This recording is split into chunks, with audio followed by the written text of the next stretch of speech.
Welcome to M1 news. Mahabubabad జిల్లా డోర్నకల్ మండలం పెరుమాండ్ల సంకీస గ్రామంలో సోమవారం ఉదయం అనూహ్య ఘటన చోటు చేసుకుంది. కొత్త విద్యా సంవత్సరం ప్రారంభమైన తొలి రోజే స్థానిక ప్రభుత్వ ప్రాథమిక పాఠశాల ఎంపీపీఎస్ ప్రధాన గేటుకు కాంట్రాక్టర్ తాళం వేయడంతో విద్యార్థులు తల్లిదండ్రులు ఆందోళనకు గురయ్యారు. గ్రామ పాఠశాలలో మన ఊరు మనబడి పథకం కింద చేపట్టిన అభివృద్ధి పనులకు సంబంధించి భారీ మొత్తంలో బకాయిలు చెల్లించాల్సి ఉందని కాంట్రాక్టర్ రామనాథం ఆరోపించారు. పనులు పూర్తి చేసి చాలా కాలం గడిచినా బిల్లులు పూర్తిగా విడుదల కాకపోవడంతో ఆర్థిక ఇబ్బందులు ఎదుర్కొంటున్నట్లు తెలిపారు. పలుమార్లు అధికారుల దృష్టికి సమస్యను తీసుకెళ్లినా పరిష్కారం లభించకపోవడంతో నిరసనగా పాఠశాల గేటుకు తాళం వేసినట్లు ఆయన పేర్కొన్నారు. బకాయిలు చెల్లించే వరకు తన ఆందోళన కొనసాగుతుందని స్పష్టం చేశారు. ఈ ఘటనతో పాఠశాలకు వచ్చిన విద్యార్థులు బయటే నిలిచిపోవాల్సి రావడంతో తల్లిదండ్రులు ఆవేదన వ్యక్తం చేశారు.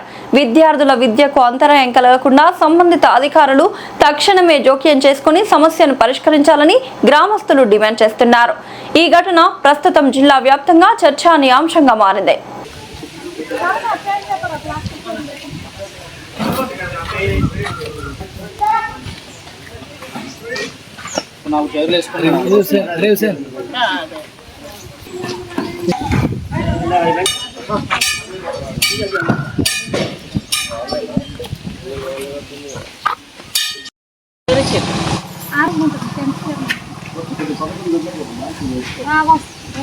ఓకే ఓకే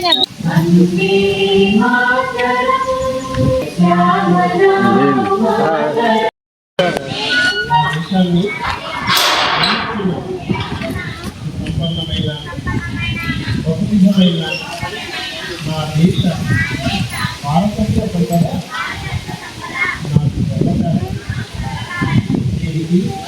నాకు పొందడానికి నా తల్లిదండ్రుల్ని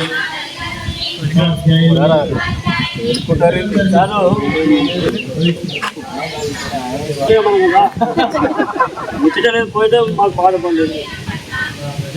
కొంచెం వెనక ఉంటారని ప్రతిజ్ఞ చేస్తున్నాను. వారి శ్రేయోభివృద్ధినే